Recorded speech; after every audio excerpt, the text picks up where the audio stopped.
تاجر تجارت کی غرض سے بغداد پہنچا۔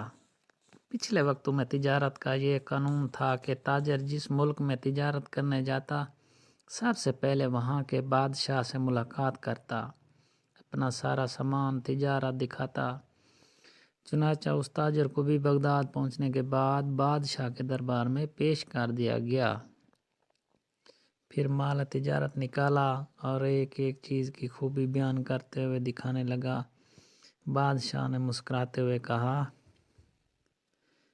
بہت خوب، تمام چیزیں بہت عمدہ، نایاب، لیکن یہ تو بتاؤ کہ تمہیں ہندوستان میں ہمارے شیان شان کوئی چیز نظر آئی؟ تاجر نے بادشاہ کو متاثر کرنے کے لیے کہا، یوں تو بادشاہ سلامت آپ کے شیان و شان بہت چیزیں تھیں، لیکن جو چیز مجھے پسند آئی اس کو حاصل کرنے کے لیے مجھے کچھ عرصہ وہاں قیام کرنا پڑتا، جبکہ میرے پاس صرف 2 دن کا وقت تھا۔ بادشاہ نے پوچھا، اچھا وہ کیا چیز تھی؟ تاجر بولا، جناب وہ ایک موتی ہے اور اس کی خاص بات یہ ہے کہ وہ دوسروں کو بانٹنے سے بڑھتا ہے، اس کو کوئی چرا بھی نہیں سکتا، اور اس موتی سے بہت سارے زیور بھی بنا کر پہنے جا سکتے ہیں۔ بادشاہ بہت متاثر ہوا اور کہنے لگا، میں اسے حاصل کرنا چاہتا ہوں۔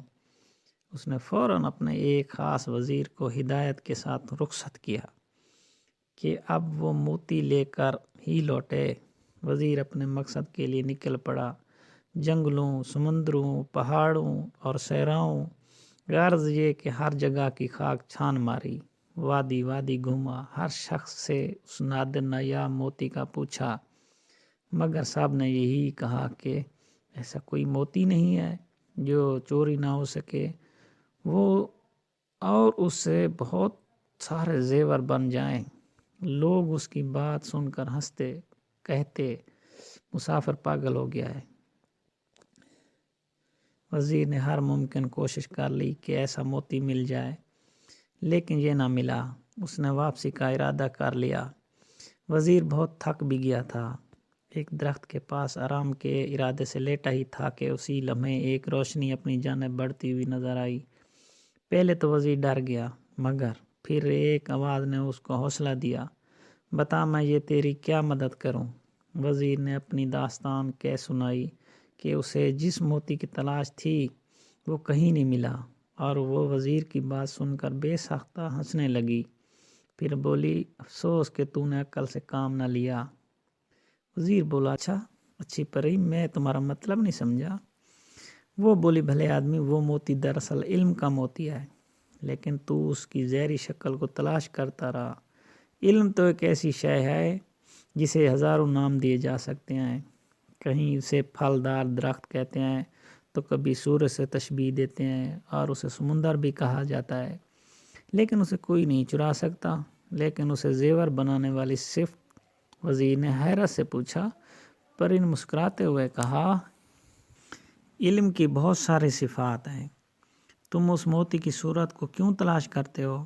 یاد رکھو، ہر شے کی تاثیر کا تعلق اس کے نام سے نہیں بلکہ اس کی اندرونی خوبیوں سے ہوتا ہے۔ اسی طرح علم بھی ایک نایاب موتی ہے کہ جس سے یہ حاصل ہو جائے وہ اسے ایسے ہی سج جاتا ہے جیسے انسان زیور پہن کر سجتا ہے، اور اسے کوئی چرا نہیں سکتا، بلکہ یہ تو بانٹنے سے بھی بڑھتا ہے، گھٹتا نہیں ہے۔